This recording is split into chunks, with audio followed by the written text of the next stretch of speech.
I have two young girls, and they're pretty much tight-lipped when it comes to opening up to me about what goes on during their day, during their school hours. And so I'll ask them what they did, or I'll try and rephrase the question, what was fun.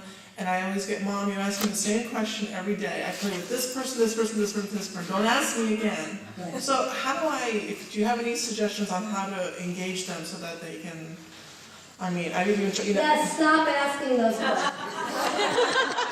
Because they're right. You ask the same question every single day. So stop asking those questions. So what you want to say to your girls is, you know what? I don't need to know every single thing that happened all day. If I get home from work and someone says to me, how was your day? I go, fine. And they say, well, what'd you do? I go, I don't know. I did 1,000. What do you want me to say? I did 100 things, right? So it's a little bit overwhelming. So what you can say to your girls is, you're right. I do ask you the same questions over and over again. I'm boring myself, much less you.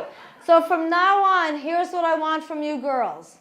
I want each of you to tell me one thing that happened today. I don't care what it was. You just got to tell me one thing. Come on, humor me. I'm the mom. I'm curious. Tell me one thing, okay? And I think you were on the right track when you said, tell me the most fun part of the day. How was your day is boring. It's a terrible question. So you could say something, like a funny question. Did anyone throw up in class today? Did you have a sub? What was for lunch? You can ask a more specific question. But if your girls are old enough that even that isn't working, just say, girls, here's the deal. You got to tell me enough about your life so that I feel involved. I don't have to know everything. I don't have to hear every detail. But when you give me no details, it makes me crazy. I can't have no details, and I don't need every detail. So you have to tell me enough so that I feel comfortable, and then allow it to work that way. I talked with a family at Bellarmine, and the mom raised her hand and said, I don't know what to do. My boys will not talk at the dinner table. She had 2 in high school. No matter what I do, they will not talk at the dinner table.